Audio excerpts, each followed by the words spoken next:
ইন্ডাস্ট্রির কোনো সেরকম বড় লাইমলাইটের সাথে যুক্ত নয় এই অভিনেত্রী, কোনো রকম বড় ব্র্যান্ডের সাথেও যুক্ত নয়। কিন্তু এই অভিনেত্রী যে সিনেমা নিয়ে আসতে চলেছে, সেই অভিনেত্রীর সিনেমা বাকি সবার কাজকে আঙুল দেখিয়ে প্রশ্ন করবে যে এত ভালো অ্যাক্টিং অন্য কেউ কি পারে নাকি পারে না। তোমরা ঠিকই ধরেছো, আমি কথা বলছি মার্দানি 3, রানী মুখার্জির আপকামিং মুভিকে নিয়ে। যদি তোমরা মার্দানি মুভি সিরিজের একটাও পার্ট দেখে থাকো, তো তোমরা অবগত হবে এই বিষয় নিয়ে যে মার্দানিতে যে সকল ভিলেন্সদের দেখানো হয়েছে তারা সবাই সাইকোপ্যাথ। ওকে, বিশেষ করে মার্দানি 2-তে যে বিশাল জেটওয়ার যে ক্যারেক্টারটা ছিল সেটা ইনসেন লেভেলের, মানে ইনহিউম্যান, ব্রুটাল, প্রচণ্ড খারাপ ধরনের সাইকোপ্যাথ কিলার থাকে। অ্যান্ড ক্যারেক্টারটার বিল্ড আপটাই সেরকম ছিল। এবং এই মার্দানি 3-তেও একটা ক্যারেক্টারকে দেখানো হচ্ছে আম্মা বলে, যিনি একজন প্রচণ্ড ব্রুটাল ভিলেন। এইবার গল্পের স্টোরি লাইনটা এরকম দাঁড়ায় যে বিগত কয়েক মাস ধরে 8 থেকে 12 বয়সীর বাচ্চারা শহরতলি থেকে গায়েব হয়ে যাচ্ছে।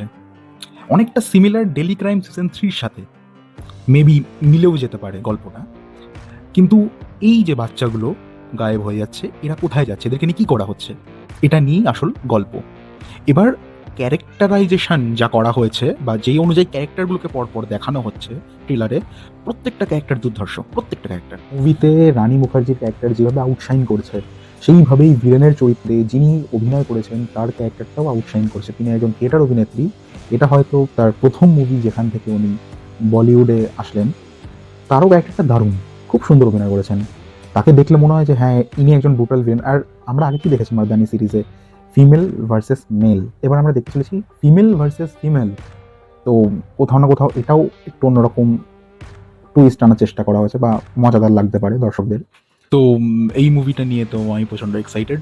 অ্যান্ড লোকেদের এক্সাইটেড হওয়াও দরকার। এরকম সিনেমা অনেক কম তৈরি হয়, বেশিরভাগ তো ক্রেডিট মালয়ালাম ইন্ডাস্ট্রি খেয়ে বসে রয়েছে যে ওরাই ভালো থ্রিলার বানায়, হিন্দিতেও ভালো থ্রিলার হয়। তো যাই হোক, আমি তো এক্সাইটেড মুভিটা নিয়ে। তোমরাও জানিও তোমরা এক্সাইটেড কি এক্সাইটেড নয়। অ্যান্ড এরকম রিভিউ দেখার জন্য বা এরকম ফিল্ম সাজেশনস পাওয়ার জন্য সাবস্ক্রাইব করো আমার চ্যানেলটা। আজকের মতন গাইজ এতটাই। দেখা হয় পরের ভিডিওতে। ততক্ষণের জন্য টাটা, গুড বাই, ভালো থেকো।